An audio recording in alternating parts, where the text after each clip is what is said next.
like when the St. Louis during the Holocaust sailed to our shores and was turned around where folks were sent back to those horrors and many died. It is incredible to stand here with colleagues from the House and the Senate to stand for American values.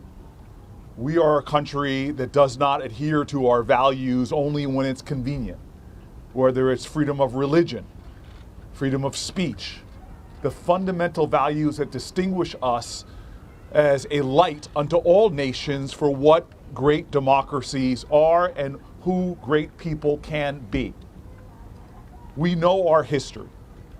We are at our best when times are tough, that we don't abandon our common values, but we adhere to them more strongly.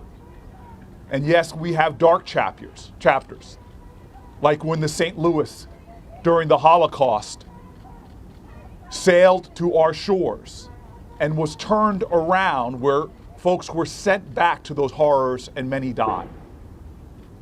It was coming out of that history that we as a nation affirmed that our values, our ideals, our virtue would be made real in law, codified by our government, that we would say never again.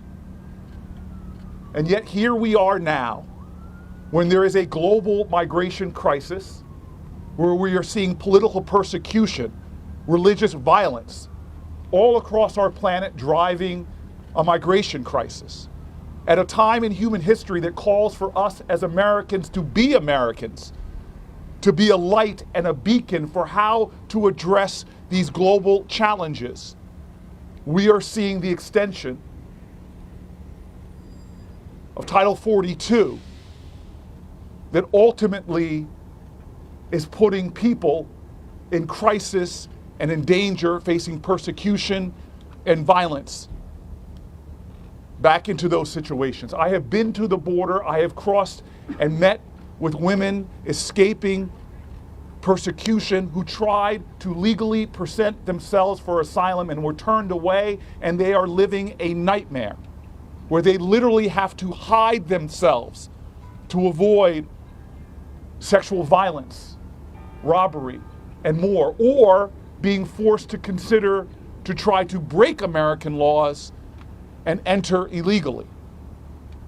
This is the time in our country where we should be setting an example for humanity, where we should be adhering to our values, where we should be, as the prophet from the Old Testament says, a light unto nations.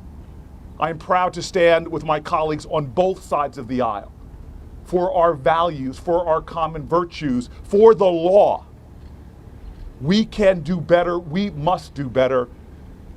This is a time that calls to both conscience, it calls to leadership, and it calls to the heart of our country.